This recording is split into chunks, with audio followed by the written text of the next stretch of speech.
할렐루야. 네, 감사합니다.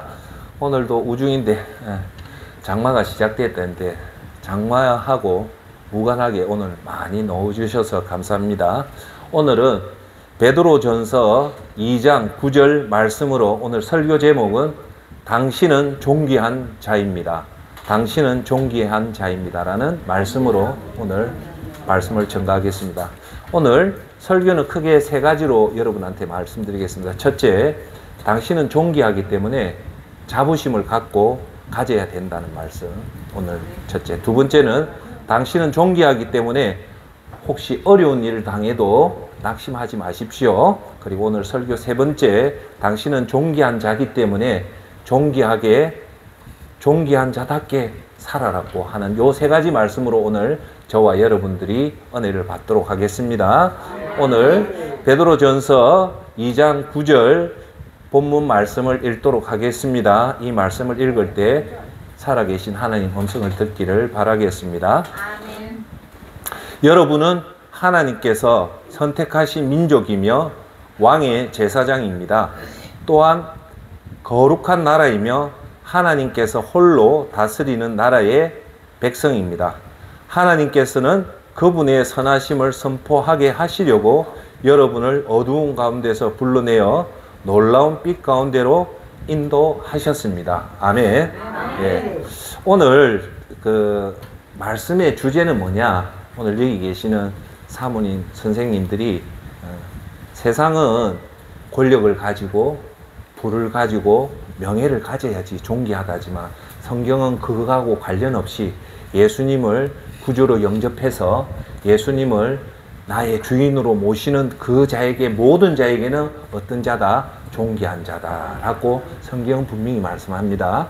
그래서 우리가 예수님 말씀대로 살다 보면 재산을 조금 못 모을 수도 있고 다른 사람들보다 학위가 적을 수도 있고 또 우리가 사는 집이 좋은 집이 아닐 수도 있어요. 그리고 또 우리가 세상 사람 앞에 존귀한 모습으로 살지는 못해도 하나님은 그런 여러분들이 예수님을 예수님을 주인으로 모시고 예수님 말씀대로 열심히 사는 사람한테는 하나님 여러분한테 특권을 부여해 줬어요. 어떤 특권? 존귀한 자라고 하니까 오늘 이 시간 이후로부터 우리한테 섭섭한 일이 생기고 비교를 하면 안 되지만 다른 사람에 비해서 내가 왜소한 것 같고 건강도 안 좋고 가진 것도 안 좋고 학력도 안 좋으면 사람들은 자연히 위축되게 돼요. 그럴 때 하나님 그 위축하지 말고 다른 사람 인정을 하는 게 아니라 하나님은 여러분한테 인정을 해요. 뭐라고요? 존귀한 자다. 그러니까 꼭 그 마음을, 혹시 여러분이 내가 초라하게 보이고 내가 쓸쓸하게 보이고 내가 세상에 아무것도 없는 것처럼 외로울 때 오늘 하는 말씀을 꼭 붙잡고 그래도 나는 존귀한 자다. 세상 사람 인정은 안 해주지만 하늘에 계신 하나님이 우리를 인정해 줍니다. 뭐라고요? 존귀한 자다.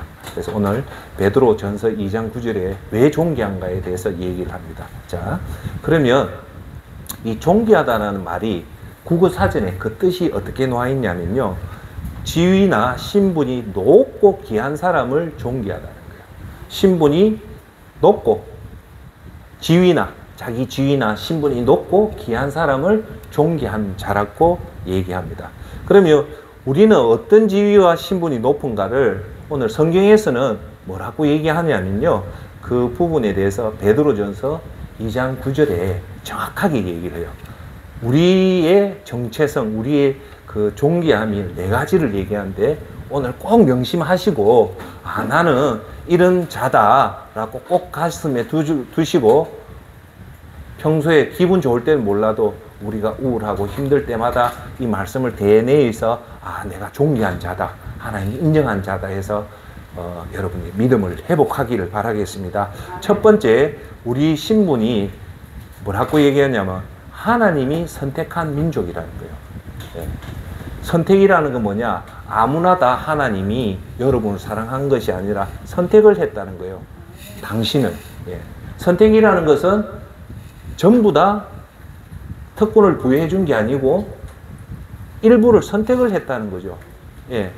여러분들 어떤 때 면접에 가서 합격과 불합격도 선택에 의해서 합격이 되고 불합격하잖아요. 여러분들은 하나님 선택했다는 말은 하나님 여러분 합격을 했다는 거예요. 자, 그런데 오늘 우리가 꼭 좀 기억해야 될 것은, 자, 중요해서 얘기를 드릴게요.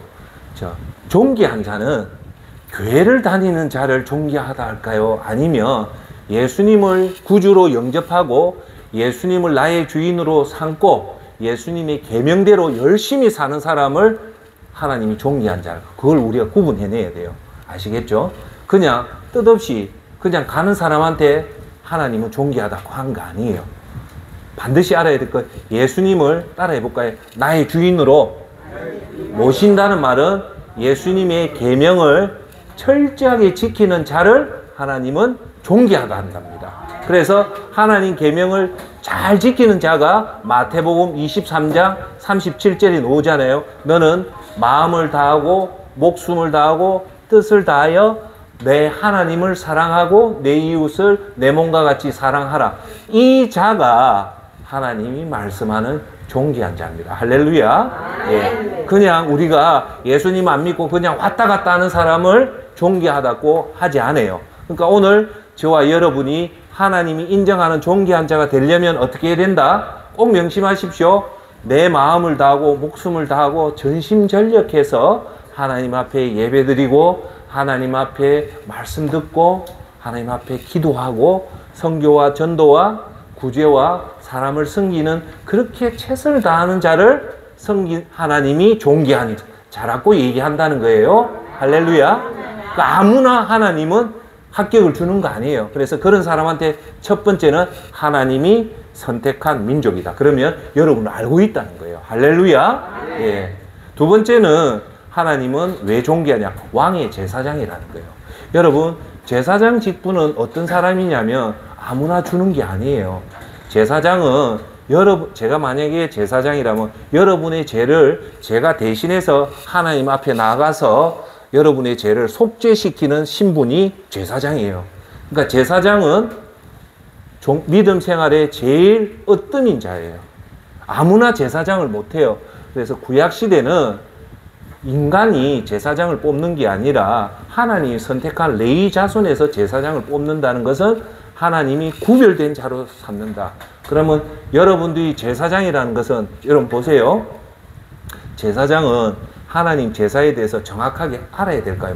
몰라야 될까요? 알아야 되겠죠. 그죠? 그러니까 여러분들한테 제사장 직분을 맡겨줬는데 하나님 말씀대로 제사를 안 지내고 내 마음대로 제사를 지내다가 죽잖아요. 그러니까 여러분들이 그 고결한 신분이라는 두 번째 신분은 제사장으로 선택받았다는 말은 하나님 여러분을 인정했다는 거예요. 그러면 우리가 해야 될 것은 제사장답게 우리가 살아야 되겠죠. 그게 존귀합니다. 자, 세 번째 하나님은 우리를 어떻게 했냐면 거룩한 나라라고 우리를 인정을 해 주시는 거예요. 예. 우리가 어떤 거라고요? 거룩한 나라다. 우리를. 아무나 거룩한 나라가 안 되죠. 왜? 내가 어떻게 거룩한 나라입니까? 그런데 아브라함을 볼 때는 거룩한 나라는 같죠. 아브라함 태를 통해서 많은 민족이 나오잖아요. 그죠? 그래서 우리도 우리 태를 통해서 여러분 자식을 통해서 거룩한 나라가 만들어질 수 있는 가능성이 있는 아주 위대한 존귀한 자라고 하나님 인정을 해 주시는 거예요. 자, 네 번째는 하나님이 우리를 어떻게 존귀해 했냐면은 하나님께서 홀로 다스리는 개역 개정에는 뭐라고 그의 소유된 나라의 백성이다. 즉 뭐냐? 하나님께서 다스리는 나라 속에 여러분들이 백성이다라는 거예요. 그러면 하나님 속에 들어가는 나라의 백성은 하나님이 1절에 보세요. 선택된 민족이라는 거죠. 자, 그러면 우리가 대한민국에서 여러분 예를 돕게 해볼게요. 대한민국의 국민이 이라크에 가서 사업을 하다 이라크에 무슨 내전이 발생한 거예요.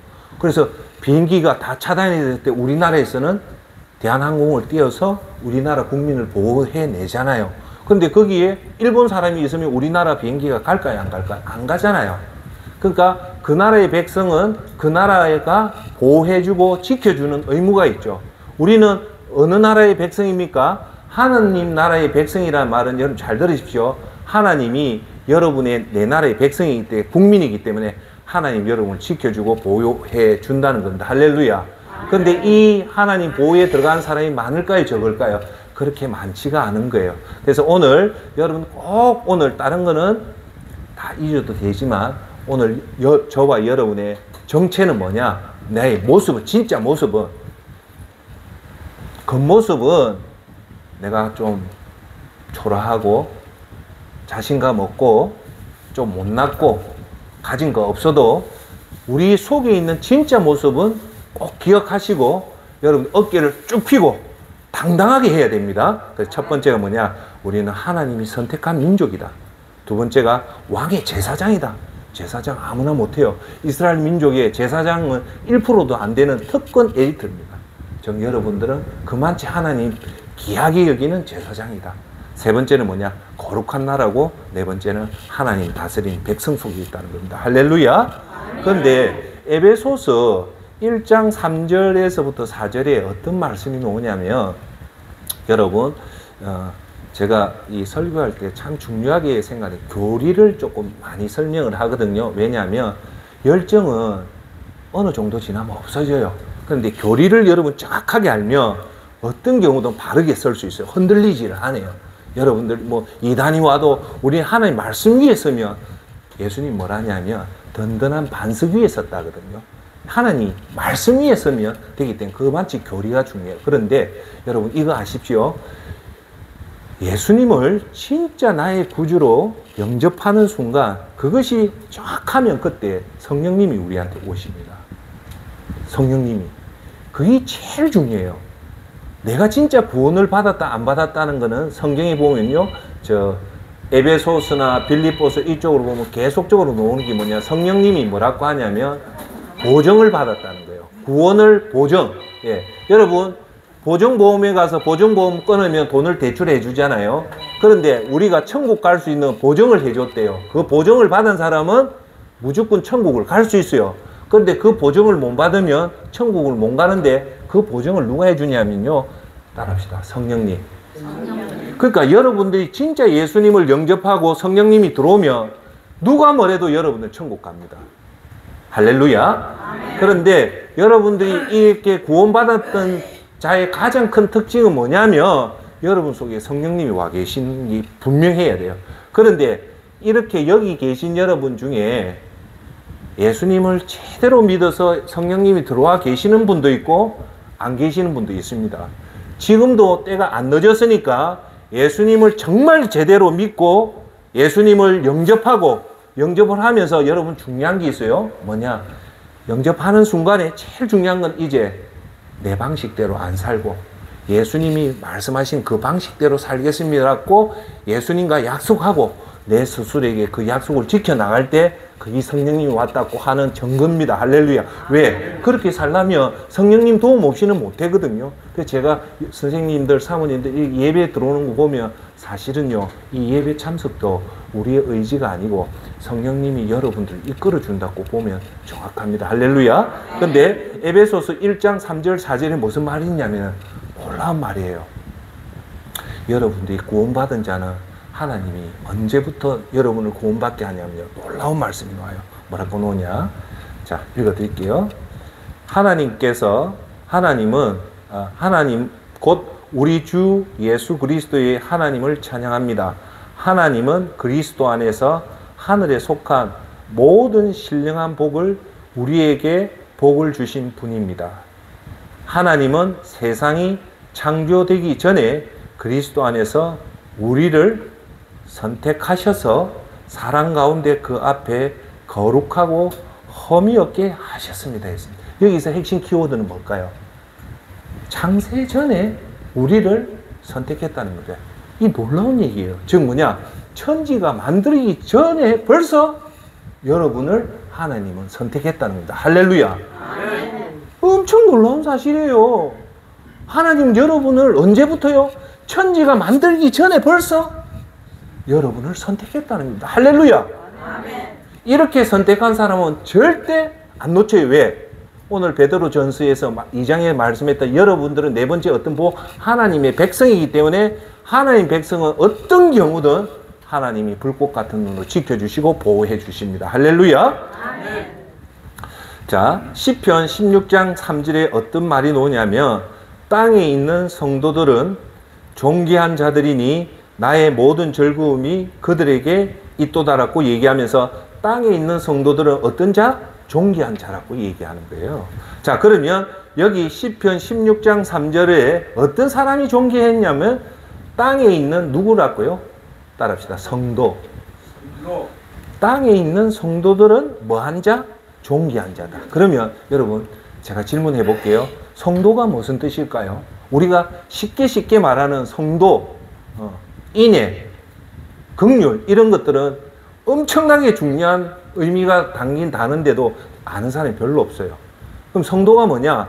성도는요, 히브리어로 얘기를 하면 하시딤이라 합니다. 성도를. 하시딤이 뭐라고, 어떻게 히브리에서 하시딤이라고 하는 말 뜻은 뭐냐면 신실하며 헌신된 자를 성도라 해요. 신실되며 하나님의 헌신된 자를 성도라고 하고요. 또한 히브리서에는 케도심이라고 성도를 얘기합니다. 케도심이라는 뜻이 뭐냐면 거룩한 자, 하나님께로 구별된 자. 그러니까 세상 사람과 구별돼서 하나님 말씀대로 사는 사람들을 누구란다? 성도로 한다. 그런 성도를 하나님이 어떠한 자로 여긴다? 존귀한 자로 여긴다. 할렐루야.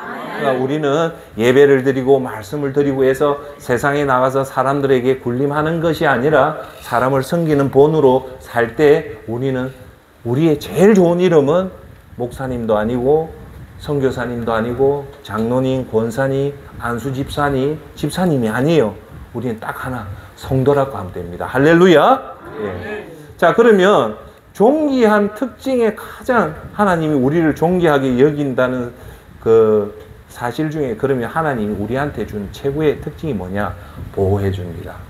존귀한 자는 반드시 어떤 어려움, 어떤 죽음 앞에 환경이 닥쳐도 하나님은 어떻게 해준다? 이 존귀한 자를 보호해 줍니다. 그럼 여러분들이 존귀하기 때문에 하나님의 보호함을 받을까요? 안 받을까요? 받습니다. 그래서 여러분 욥기에서 보면요, 사탄이 하나님한테 참소하면서 욥이 하나님을 잘 믿는 이유는 뭐라고 하냐면 예대하게 지적해요. 하나님이 욥한테 너무 많은 축복을 줬기 때문에 욥이 하나님을 경외합니다. 그렇게 얘기를 해요. 그러면서 이 사탄이 하나님한테 무슨 말을 하냐? 하나님, 욥한테 하나님 부어주었던 모든 축복을 다 걷어가면 그 즉시 욥은 하나님 앞에 저주를 할 겁니다. 라고 얘기해요. 그래서 하나님이 그러면 너가 원하는 대로 하라면서 딱 하나는 못하게 해요. 그게 뭔가 합니까? 하나님이 네가 사탄 너가 다 하는 건 좋은데 딱 하나는 못하게 한다. 그게 뭐냐? 생명을 취하지 못하게 합니다. 즉 생명은 우리의 모든 인간이에요. 여러분 봐보세요. 인간의 모든 두려움의 그 근원이 어디에 있냐면 죽음입니다. 쉽게 말해서 우리가 제가 지난 주에 말했던 부활신앙, 구원, 하나님의 신실하심과 그리고 우리가 천국 간다는 확신을 가지면 뭘 극복한다고요? 죽음을 극복한다 했잖아요. 우리가 죽음을 두려워하는 이유는 부활신앙이 약하든지 아니면 구원이 약하든지 아니면 천국 사상이 약하든지 하나님의 신실함이 약할 때 우리가 죽음을 두려워하지 이 네 가지만 강하면 죽음은 절대 두려운 거야 아닙니다. 할렐루야. 그래서 하나님은 여러분들이 존귀한 자한테 하나님은 절대 여러분 생명을 절대 앗아가지 못합니다. 할렐루야. 그래서 존경하는 여러분, 우리가 믿음 생활하면서요, 우리한테 가장 큰 적이 뭘까요?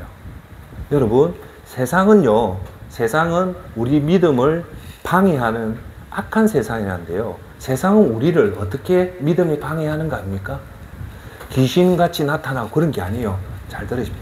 정신의 가치관에 혼란을 줍니다. 사탄이 여러분들을 공격하는 이유는 귀신으로 나타나고 질병을 주고 사업을 망하게 하는 것이 아니라 궁극적인 목적은 여러분의 생각하는 가치관을 왜곡을 시킬 거예요. 그게 대표적인 뭡니까? 하나님보다 돈이 더 중요하다. 네 고생하는데 뭐 하려고 하나님 믿노? 니를 믿으라. 이런 가치관에 혼란을 주는데 그래서 사탄이요 여러분한테 주는 큰 믿음의 두 가지 대적이 있는데 그게 첫 번째가 뭐냐? 유혹이라는 시험을 주고요. 두 번째 두려움이라는 위험을 줘서 여러분을 믿음을 못 가지게 해요. 자, 그런데 여러분들한테 오는 믿음의 시련은요 크게 대별하면 요 두 가지밖에 없어요. 어떤 유혹과 두려움. 유혹이 너무 넘어가면 여러분들 믿음에 실족하고, 두려움이 너무 근심 걱정이 강하면 무엇을 먹을까 무엇을 입을까 걱정이 강하면 믿음이 꺾여요. 자, 그럴 때 이런 유혹이 오고 두려움이 올 때 따라합시다. 하나님은 나를 보호해 주신다. 그걸 꼭 믿길 바랍니다. 어떤 경우든. 그래서 유혹에 안 넘어갔던 대표적인 게 뭡니까? 요셉이잖아요. 요셉은 그 보디발의 아내하고 동침만 했다면 자기 평생 먹고 살 부귀 공명을 다 얻을 수도 있음에도 불구하고 요셉은 그걸 포기하잖아요. 하나님 보기 때문에 그 자기의 상관의 아내하고 동침을 거부해서 감옥에 갔지만 하나님은 끝까지 요셉을 지켜줘서 요셉이 나중에는 그 유혹에서 극복해서 총리 대신이 되는 최고의 영광을 얻잖아요. 만약에 하나님이 보호해 주지 않았다면 요셉은 큰 어려움을 당했겠죠. 그러면 요셉이 그 보디발의 유혹을 극복했던 것은 뭐냐? 요셉이 존귀한 자이기 때문에 불꽃 같은 눈으로 하나님이 지켜주셨다는 거예요. 할렐루야. 두 번째 우리한테 왔던 그 첫 번째 우리한테 오는 것이 유혹인데 그 유혹을 하나님 반드시 여러분들을 보호해 준다. 두 번째는 두려움이 있잖아요. 그 두려움은 지난 목요일 날 설명했다시피 다니엘이 사자굴에 들어가서 뼈가 으스러지는 그 무시한 사자굴에 들어갔지만 하나님은 다니엘이 그 하루에 3번씩 기도하는 것을 죽더라도 그것을 하는 그 존귀한 자였기 때문에 하나님은 사자굴에서 다니엘을 보호해 주잖아요. 사자의 입을 막잖아요. 존귀한 자는 반드시 하나님이 보호해 줍니다. 그리고 지난주 목요일 날 말했던 사드락과 다니엘의 세 친구 사드락과 메삭과 아벳노고가 어찌합니까? 느부갓네살이 높이가 거의 30m에 넓이가 3m 되는 순금으로 만든 제단 앞에 동상 앞에 모든 사람이 나팔 불 때 절을 해라, 절 안 하면 풀물 불 때 죽인다니까 모든 사람이 절할 때 사드락과 메삭과 아벳노고는 꿋꿋하게 절을 안 하잖아요. 그러니까 하나님이 이 풀물불에서 하나님이 보호를 하시는 겁니다. 할렐루야. 그래서 존귀한 자의 가장 큰 특징은 어떤 시련이 오고 어떤 아픔이 오고 어떤 물질적인 어려움이 와도 따라합시다. 하나님은 반드시 보호해 주신다. 할렐루야. 여러분 꼭 그걸 가지고 있어야 되길 바라겠습니다. 자, 그러면 이렇게 여러분들 누가 존귀하게 해줍니까? 존귀하게 해주는 사람이 누굽니까? 하나님이죠. 하나님이 여러분 존귀를 보증해 준다는 것은 얼마나 놀라운 사실입니까? 즉 뭐냐? 변하지가 않아요. 여러분 요번에 뭐 카지노에서 얘기했다시피 카지노 그 영화에 이런 말이 나와요. 건불 10년 화무 11홍이란 말을 하잖아요. 그게 이제 뭡니까? 예쁜 꽃은 10일을 지나면 꽃도 떨어지고 건불 10년 어떤 세상의 권력도 10년이 지나면 그 권력이 없어진다. 자, 여러분 봐보세요. 꼭 명심하십시오. 세상 일은 사람 일은 따라합시다. 영원하지 않다. 변한다는 거. 그거 꼭 명심하십시오. 영원하지가 않아요. 그 아름다움도 10일이면 꽃이 떨어지고 권력도 10년이 지나면 없어지는 거예요. 거기 성경에는 그 말이 어디서 나오냐면 성경에서 나오는 말을 자기가 따라한 거예요. 이사야서하고 베드로전서 이 말이에요. 뭐라 놓냐면 풀은 마르고 꽃은 떨어진다. 그 말에서 차용해요. 즉 뭐냐? 풀, 권력은 언젠가는 시들게 되고 꽃은 아름다움은 언젠가는 떨어지게 된다는 겁니다. 할렐루야. 그 말은 사람의 힘은 영원하지 않고 변한다. 하지만 하나님이 보증한 것은 하나의 특징이 있습니다. 따라합시다. 영원하다. 할렐루야. 여러분을 존귀하게 여겼다면 하나님은 빛에서 그림자가 있는 변함이 없기 때문에 영원히 여러분들을 존귀하게 지켜주는다는 겁니다. 할렐루야. 그래서 여러분들 오늘도 얘기했지만 비록 예수님을 열심히 믿으면 정말 하나님을 내 목숨같이 사랑하는 자는요 돈을 모을 수가 없어요. 천국을 생각하고 여러분 제가 여러분한테 꼭 당부드리고 싶은 것은 오늘 여러분 한번 해보십시오. 생각은 자유잖아요. 여러분 몸이 꼭 한번 해보세요. 내 몸이 지금 천국에 있다 생각하고 오늘 한번 살아보십시오. 그러면 생각이 달라져요. 아, 내가 지금 천국에 있다. 천국에 있다고 하면서 이 땅을 살면 이 땅에 집착한 것을 다 버리게 돼요. 그 제가 꼭 여러분한테 얘기하잖아요. 언젠가는 곧 있으면 여러분 천국 갈 건데 가끔씩이 아니라 자주 나는 지금 천국에 있다 생각하고 이 땅을 살면 여러분은 저축의 금액, 좋은 자동차, 사람인데 좋은 아파트 살고 싶고 좋은 옷도 입고 싶고 좋은 음식점에 가서 밥도 먹고 싶지만 우리가 천국을 생각하면 이걸 다 분토와 같이 사도 바울과 같이 버릴 수가 있습니다. 할렐루야. 예. 그래서 여러분 하나님이 존귀한 자로 여기면 절대 그 신분은 변하지 않는다. 할렐루야. 자, 우리가 요즘 주로 하는 얘기가 뭐냐면 금수저, 흙수저 이 얘기 하잖아요. 재벌집 아들로 태어나면 금수저고 가난한 부모한테 밑에 떨어지면 흙수저다. 그래서 뭐랍니까? 흙수저가 태어나면 아무리 노력해도 서울에 아파트 한 채 못한다 해서 우리 젊은이들이 참 미리 포기하는 경우가 많잖아요. 그죠? 여러분, 과연 금수저, 흙수저가 있을까요? 있겠죠? 근데 우리는 어떤 수저입니까? 따라합시다. 예수님 스푼. 예수님 수저입니다. 할렐루야. 금수저가 좋을까요? 흙수저가 좋을까요? 예수님 수저가 좋을까요? 예수님 수저가 좋은 거예요. 정말입니다. 우리는 금도 변하고 흙도 변하지만 예수님 수저는 절대 변하지 않는다는 겁니다. 할렐루야. 예, 여러분, 그래서 제가 오늘 첫 번째 말씀드린 건 우리가 존귀한 자이기 때문에 그 존귀한 자의 가치를 꼭 생각하면 여러분 오늘 생각해 봅시다. 오늘 저와 여러분한테 주어진 시간이 24시간이 있잖아요. 어떤 분은 시장에 가서 장사하시는 분, 어떤 분 운동하시는 분, 어떤 분은 미용하시는 분도 있지만 우리 예수님 스푼으로 태어난 사람은 예수님 말씀을 가지고 오늘 예수님 계명을 지키려고 열심히 일을 하는 사람이 있잖아요. 그러면 어떤 것이 과연 가치가 있냐? 네. 분명히 말합니다. 여러분, 예수님에게 투자한 그 투자만큼 확실한 투자가 없습니다. 꼭 명심하십시오. 가슴에 꼭 두십시오.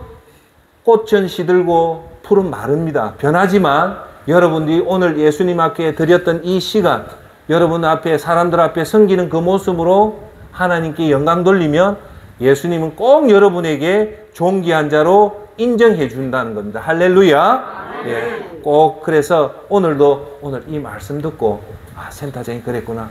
또 한번 다짐합시다. 오늘 예수님 내가 존귀한 자니까 이제 우리가 먹고 사는 걸 하지 말라는 게 아니고 우선순위는 하나님을 위해서 오늘도 예배 열심히 다니고 기도 말씀해서 이 힘을 가지고 집에 들어가기 전에 한 사람 전도한다든지 집에 들어가기 전에 힘든 사람한테 전화를 해준다든지 그런 하나님을 기쁘게 하는 일을 하는 여러분 되기를 바라겠습니다. 네. 두 번째, 우리는 당신은 존귀한 자이기 때문에 두 번째, 어려운 일을 당해도 절대 낙심하지 마십시오. 존경하는 여러분, 우리가 예수님 믿음 잘해도 어려움은 여전히 옵니다. 그런데 믿는 사람이나 안 믿는 사람이나 어려움이 오며 두려움이 생기고 낙심이 생기고 힘이 빠지잖아요. 그럴 때마다 무슨 생각을 해야 되냐면 나는 존귀한 자다. 존귀한 자는 뭐냐? 하나님이 불꽃 같은 눈으로 지켜주시고 보호하기 때문에 이 시련을 극복하기를 바랍니다. 여러분, 우리가 때로는 예수님 너무너무 잘 믿고도 어려움이 오면 낙심될 때가 있잖아요. 그럴 때 우리의 정체를 꼭 깨달으십시오. 우리는 하인도 아니고 아무것도 보잘것없는 것이 아니라 하나님이 가장 높이 인정해주는 존귀한 자라고 생각하시면 됩니다. 왜냐하면 하나님이 여러분을 존귀한 자로 세워줬기 때문에 그것을 믿고 가십시오. 이럴 때 제가 여러분한테 꼭 말씀드리는 것은 뭐냐? 어려움을 당하면, 다시 한번 얘기해. 어려움을 당하면 하나님을 꼭 신뢰하십시오. 어려움을 당할 때일수록 그럼에도 불구하고 하나님 앞에 나가야 됩니다. 신뢰라는 말은 뭐냐? 하나님을 굳게 믿고 의지하는 거예요. 그래서 어려울 때 힘들더라도 그럴 때일수록 더 하나님을 굳게 믿고 의지하십시오. 그러면 센터장님 하나님을 굳게 믿고 의지한다는 말이 뭐냐면 다른 게 아니에요. 오늘 하루에 하나님 앞에 예배를 드리고 하나님 굳게 믿죠. 그리고 하나님 앞에 예배 가운데서 하나님 말씀을 듣고 하나님 말씀을 읽고 예배와 이 말씀 안에서 기도를 하시라는 겁니다. 아시겠죠? 그래서 그걸 굳게 믿고 의지하며 때가 되면 꼭 여러분 아십시오. 하나님은요, 따라합시다. 때, 타이밍. 때가 딱 차면, that's enough. 때가 딱 차면 그 문제가 확 열립니다. 할렐루야. 아시겠죠? 그래서 우리는 하나님 그 때를 말씀으로 확신을 가지고 인내하고 기다리면 그 때가 차면 물이 변하여 포도주가 되었듯이 모든 것이 협력하여 선을 이루는 놀라운 역사가 일어납니다. 할렐루야. 자, 우리가 모세가요 40년은 애굽의 왕자로서 부귀공명을 다 누려. 그때는 애굽이 이집트가 전 세계를 호령했던 글로벌 대제국이었어요. 거기에 왕자로 살았으니까 얼마나 화려하게 살았겠습니까? 그런데 자 보세요. 모세가 자기 정체를 알고 나서 히브리 그 노예를 괴롭히던 이집트 관리인을 죽여요. 죽이고 나서 무서워서 광야로 도망해서 몇 년 동안 있냐면 자기가 살아온 40년만큼 40년 동안 광야에서 생활합니다. 그리고 40년이 끝나고 나서 하나님이 불러내요. 자, 그럴 때 모세는 얼마나 속이 상했을까요? 이제 40의 왕자로서 그 화려한 문화와 권력을 다졌는데 이제 광야로 나가서 양치는 목동이 된 거예요. 그때 그 슬픔과 아픔이 얼마나 컸겠어요. 그런데 모세는 그럼에도 불구하고 자기는 존귀한 자라는 것을 꼭 가슴에 두고 그 하나님 말씀대로 살다 보니까 때가 차니까 40년이 딱 되니까 하나님이 모세를 부르죠. 자, 그런데 존경하는 선생님, 왜 하나님이 모세를 광야에 보내서 목동으로 그렇게 비참한 삶을 보냈을까요? 이런 놀라운 사실이 있습니다. 우리 인간으로 눈을 보면 모세는 40년 동안 어째 이런 표현하면 개고생을 했다죠. 절대 아니에요. 자, 하나님이 애굽의 이스라엘 민족을 건져내가지고 어디로 보냅니까? 사막으로 보내죠. 사막을 보내가지고 40년 동안 사막에 생활하잖아요. 그때 모세가 40년 동안 사막에서 생활했던 경험이 없었다면 과연 이 이스라엘 민족을 이끌어 갔을 수 있었을까요? 없었을까요? 없었습니다. 모세는 40년 광야에 생활하면서 어디가 물이 중요하고 어떤 것이 중요하다는 것을 몸소 40년 동안 철저하게 훈련을 하고 나서 하나님 이제 이스라엘 민족을 데리고 광야로 나가라니까 광야로 나가서 그 40년 생활의 그 경험을 가지고 이스라엘 민족을 젖과 꿀이 흐르는 곳으로 성공적으로 이끈단 말입니다. 할렐루야. 여러분, 캐나다에 아주 유명한 헨리 나우엔이라는 박사가 있어요. 이 하버드대 출신의 아주 석학인데 참 좋아요. 근데 이분이 은혜를 받고 지체 부자유 아들 있죠. 사람들이 이래 안 보는 내성마비 애들을요 별도로 모아서 캐나다에 공동체를 만들어서 거기서 아무도 사람들이 거들떠 보지 않는 그 지체 부자를 이 헨리 나우엔 박사가 이 애들을 케어를 합니다. 근데 여러분 한번 생각해 보시오. 하버드대 출신이고 세상적으로 부귀공명을 다 누린 박사가 이걸 버리고 그 이름도 없는 지체 부자유라를 케어하기가 쉽겠습니까? 안 쉽잖아요. 그런데 이분이 왜 갔을까요? 예수님의 존귀한 자로서 존귀한 자로답게 살기 위해서 간 거예요. 근데 이분이 안타깝게도 심장마비로 일찍 소천을 해요.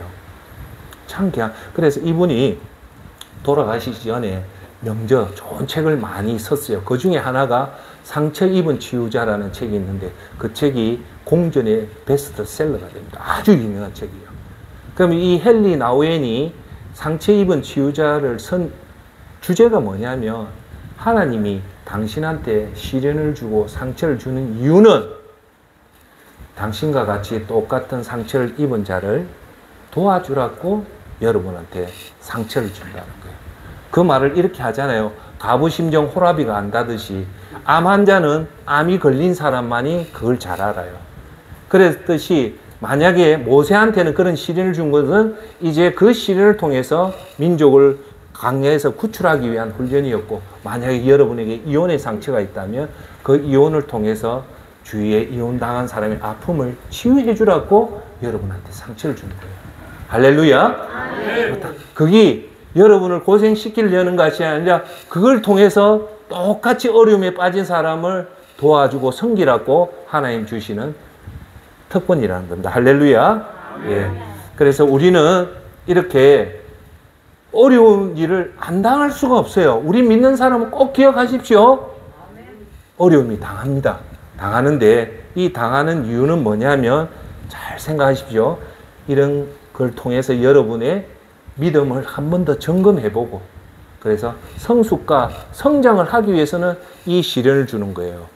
예수님을 알지 못하는 사람한테는 시련은 큰 의미가 없지만 여러분같이 존귀한 자한테는 하나님 시련을 줄 때 분명한 목적이 있어요. 무슨 목적이 있냐면, 여러분 시련 당하면 한번 여러분 믿음을 한 번 더 점검해 보십시오. 그걸 하면 여러분들이 놓치고 있는 부분이 반드시 있습니다. 그걸 다시금 보완할 때 그것이 곧 성숙한 믿음이 되고 성장하는 믿음이 됩니다. 그 성숙과 성장이 되는 믿음이 어떤 모습이냐면요, 한번 따라해 볼까요? 구체적으로 섬기는 자가 된다. 내가 드러나는 것이 아니라 이제 자꾸 사람 앞에 섬기고 겸손해지고 낮아지는 그 모습을 통해서 사람들이, 야, 저 사람은 진짜 예수님 믿는 자구나. 왜? 그 사람이 섬기는 모습, 낮아지는 모습, 겸손한 모습, 희생하는 모습을 통해서 하나님 그걸 요구하시는 겁니다. 할렐루야. 자, 세 번째는 당신은 존귀한 자이기 때문에 존귀한 자답게 살아야 됩니다. 할렐루야. 여러분은 세상에 가장 존귀한 자입니다. 꼭 명심해야 될 것은, 사람은 외모로 판단하지만 하나님은 여러분 믿음을 보고 판단하기 때문에 여러분들은 항상 존귀한 자가 존귀한 자답게 살아야 돼요. 제가 한때는 애들을 가르쳐보면 저 애가 진짜 잘할 애예요. 머리도 비상하고 좋은데 성적이 안 나오면 화가 나요. 왜?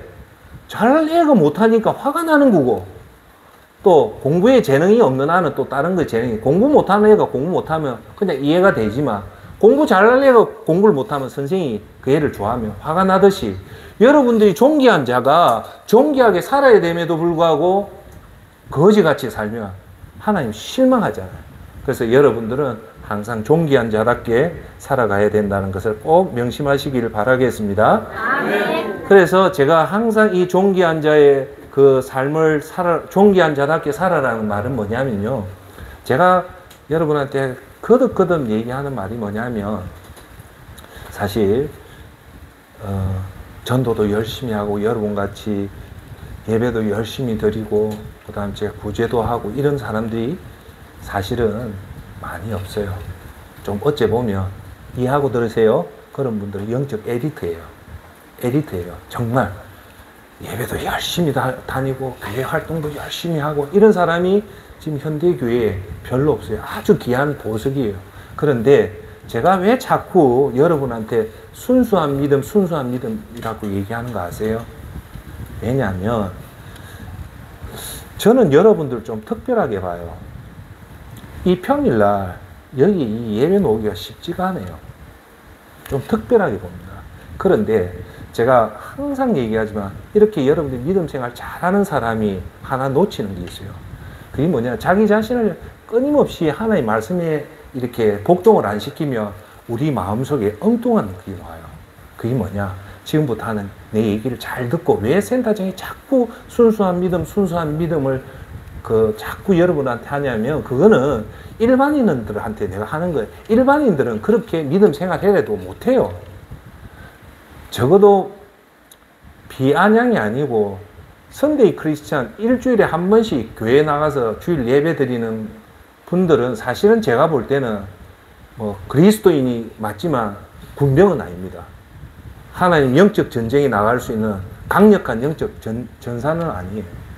제가 말하는 건 강력한 영적 군병이란 이 에리트한테 제가 꼭 드리고 싶은 말씀은 순수한 믿음을 지키라는 것은 이 얘기를 때문에 하는 거예요. 무슨 얘기냐면, 니카라구아인가 남미에 나갔던 선교사가 있어요. 선교사님은 다 귀해요. 귀한데 특히나 이 교회가 없는 곳에 선교사 나가는 게 쉽지가 않아요. 그러면 대체적으로 시골, 깊숙한 시골이라든지 아니면 모슬렘 지역에 들어가기 때문에 여기는 진짜 영적으로나 물질적으로 각오하고 들어가야 돼요. 근데 그 선교사님이 크게 교통사고가 난 거예요. 그래서 이 사람이 거의 다 죽는다고 얘기를 했는데 극적으로 살아난 거예요. 살아났는데 이분이 보수신학교 출신의 선교사니까 믿어도 돼요. 이분이 혼수 상태 때 예수님을 만났던 그 간증을 하는데 그 간증이 어떤 신학자가 봐도 저건 가짜가 아니라고 인정한 간증입니다. 그래서 들으십시오. 이분은 우리 세대들은 우리 지금 뭐 제가 60인데 우리 밑에 있는 세대들은 모태신앙이 의외로 많아요. 이분도 제가 볼 때 부모를 참 잘 만나서 반듯한 신앙을 해서 어릴 때부터 초등부, 유치부, 초등부, 중등부, 고등부, 대학교, 일반부로 쫙 끝이 어째 보면 영적 에디터 같이 성장했던 사람인데 제가 지금 여러분한테 드릴 얘기는 이거예요. 예수님 앞에 딱 서니까 자기가 어릴 때부터 예수님을 성가대하고 큰 헌신을 많이 했단 말입니다. 예수님 앞에 성가대도 하고 무슨 회장도 하고 그렇게 했는데 예수님이 의외의 질문을 하더랍니다. 무슨 얘기를 하냐? 그것이 나를 위해서 했니? 아니면 너 자신을 위해서 했니? 그 질문을 하더랍니다. 근데 내가 그 선교사님 보니까 아주 에리트, 정말 겸손하고 정말 하나님 말씀에 섰던 선교사라고 봤는데 그 사람이 깜짝 놀랐다는 거예요. 나는 예수님을 위해서 한 거라고 생각했는데 예수님 앞에 서서 그 얘기를 딱 질문을 듣고 대답을 하려니까 그것이 예수님을 위해서 한 게 아니고 사실은 나를 위해서 사람들 앞에 엄마의 아들로서 잘 보이기 위해서 했던 것이 나타나더라는 겁니다. 그러면서 그 간증을 들으면서 내한테 딱 적용을 해봤어요. 그럴 수도 있구나. 그럴 수도 있구나. 자, 여기서 우리가 배워야 될 것은 뭐냐면 우리가 열심히 믿음 생활을 하는데 항상 자기 자신을 돌아봐서 그 순수한 믿음이 아니면 예수님한테 인정을 못 받는다는 겁니다. 그러면 그것이 사탄 마귀의 노름이 돼서 뭐라냐, 무슨 그게 되냐면 꼭 한번 따라해 주십시오. 허송세월. 허송세월입니다. 얼마나 억울합니까? 얼마나 안타깝습니까? 그래서 여러분들이 나는 참 믿음 생활 잘한다는 분한테 제가 정말 한번 말씀드리는 거는 여러분 큰 믿음 생활 정말 제가 박수 치지만 자기 자신한테 꼭 한번 물어보십시오. 이것이 진짜 내가 순수한 예수님의 십자가 그 보혈에 감사해서 그 예수님 계명을 지키려고 하는 믿음인지 아니면 그 선교사님처럼 그걸 얘기했지만 그 깊게 들어가 보니까 내가 잘 보이려고 했는 건 아닌지. 그래서 하나님이 하나님 말씀 앞에서 쳐서 내 자신을 복종해란 말이 그 말입니다. 할렐루야. 그래서 특히나 믿음 생활 잘 하시는 분은 항상 매일매일 하나님 말씀 앞에 내 자신을 점검해 보십시오. 이것이 예수님을 위한 거라면 여러분이 이제 천국 가면 너무너무 큰 상급이 분명히 있을 겁니다. 그런데 나는 어릴 때부터 모태신앙 너무 일도 많이 했고 너무 선교도 많이 했고 나도 전도도 많이 했고 구제도 많이 했는데 가서 보니까 의외로 상급이 없어요. 그러면 얼마나 허무하겠습니까? 그걸 방지하고자 얘기하는 거예요. 그때 가서 그렇게 되면 할 방법이 없잖아요. 그러니까 지금이라도 내 자신을 한 번 더 겸허하게 하나님의 말씀에 비춰보는 저와 여러분이 되어서 우리가 꼭 순수한 믿음, 하나님 영광을 위해서, 구원의 기쁨을 위해서 하는 저와 여러분이 되기를 바라겠습니다. 아멘. 이제 결론을 뵙겠습니다. 우리는 당신은 존귀한 자입니다. 베드로전서 2장 9절에 여러분은 하나님께서 선택한 민족이고, 두 번째 여러분은 왕의 제사장입니다. 세 번째 여러분은 거룩한 나라고, 네 번째 하나님께서 홀로 다스리는 나라의 백성입니다. 꼭 그걸 명심해서 여러분들 꼭 명심해서 첫째 자부심을 꼭 가지고 어떤 경우든 여러분 형편, 환경 그런 것들이 어렵더라도 절대 기죽지 말고 용기 가지시고, 이것은 누가 보증을 해준 겁니까? 하나님이 보증해 준 거 말씀이 있기 때문에 확신을 가지고 나는 존귀한 자다. 하늘 날아가서 하나님 앞에 칭찬받는 존귀한 자라는 그 자부심을 꼭 가지시고, 두 번째는 돼서 모세같이 어려운 일을 당해도 따라합시다. 절대 낙심하지 마십시오. 낙심하지 말고 하나님은 때가 되면 그 어려움이 통해서 협력하여 선을 이루는 것을 믿기 바라겠습니다. 그리고 세 번째 오늘 말씀은 그렇기 때문에 우리는 존귀한 자답게 하나님 말씀대로 순수한 믿음으로 정말 하나님 영광을 위해서 사는 여러분이 되기를 예수님 이름으로 축원합니다. 이제 제가 마지막으로 하나 마치고 말씀드리고 마치겠습니다. 오늘 제가 여러분한테 드리고 싶은 얘기는 우리나라 지금 국제시장이라는 영화가 있었어요. 기억나십니까? 국제시장 그 영화에 그 흥남 철수하면서 이북 사람이 부산에 와서 그 터를 잡아서 자식들을 다 키우는 그 스토리예요. 그 주인공이 흥남 부두에서 피난할 때는 어린 애였는데 이제 국제시장 그 영화가 끝날 때는 할아버지가 돼요. 그러면서 제가 마지막에 그 장면이 아직도 기억에 딱 새겨드는 게 뭐냐. 이 주인공이, 백발의 성성한 주인공이 자기 집 방에 걸려있는 아버지 사진을 보고 울어요.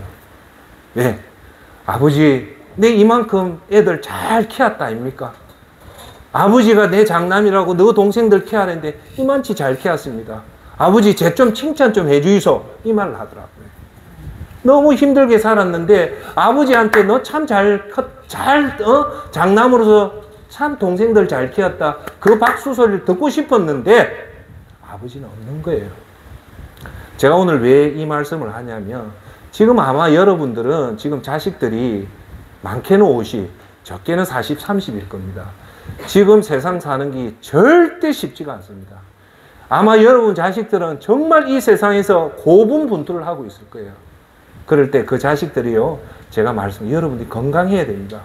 이제 자식들이 40이 넘었으면요, 부모 재산을 바라는 것보다도 힘들고 어려울 때 부모한테 전화해서 아버지의, 어머니의 별일 없습니까? 와 전화했노?